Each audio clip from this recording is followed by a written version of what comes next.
Welcome to day 13 of the Love Yourself More experience. Today, we are going to talk about self talk.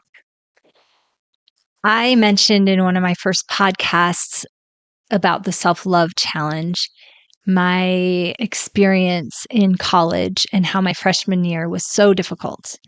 And then I came home and was in a really sad place and spent the summer listening to Christian music and Tony Robbins.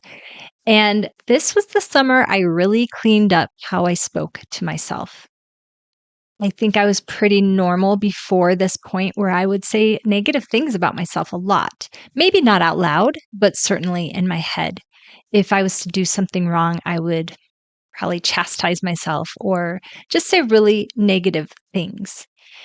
And I know this is a challenge for so many of us, and it takes a lot of time and effort and awareness to change how we talk to ourselves.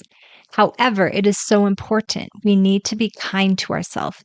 Speaking unkindly and being negative doesn't actually motivate change in a long lasting way. I was a birth doula for many years, and I think about how I spoke to my doula clients.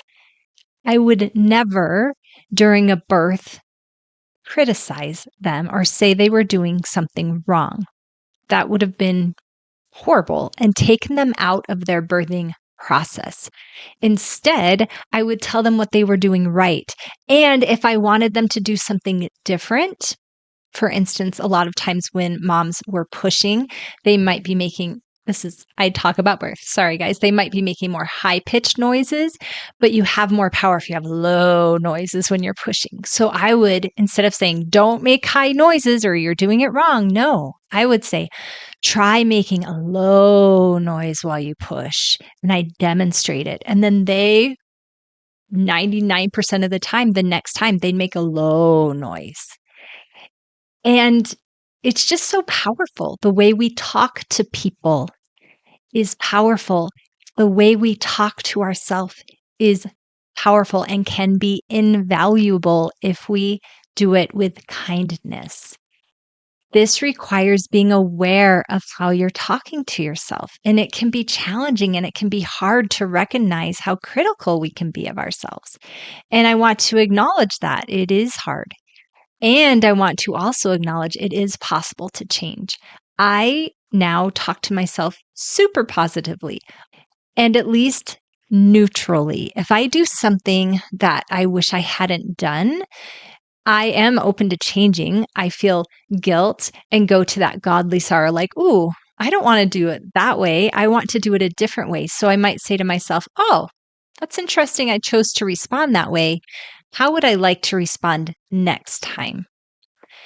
Can you see how that's so different than criticizing myself, being like, I'm so dumb. I can't believe I said that. That energy is not loving. Would I speak that way to my doula client in a birthing room? No.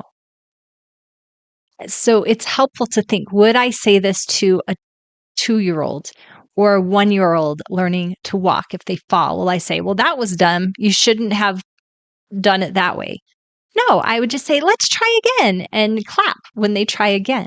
We can benefit by treating ourselves as if we are learning and as if we're toddlers learning how to walk. Let's speak kindly to ourselves and see the power that can bring. And if we're new at this, then I would like to challenge you to just speak kindly to yourself. Be really aware and speak kindly to yourself for, let's say, the first hour of the day, like set a timer and be really aware of how you're speaking to yourself during that time. I had a goal when my boys were little to not yell at them before they went to school because I knew where I was, it would have been impossible to not yell at them all day long. But could I not yell at them the hour before school? Sometimes I still would, and that's okay, but it was a very manageable goal. So set that little goal. Maybe it's 10 minutes. For 10 minutes, I speak really kindly to myself and then make it longer and longer. But I promise that as you apply this habit in your life, it might be the most powerful habit of all towards loving yourself more. As we speak kindly to ourselves, we feel more love for ourselves. We open that locker, and those balls of light with each kind thing we say, those balls of light and love enter our heart, and we glow even more with self love. So that's my challenge for you today. It's a big one, but I know you can do it.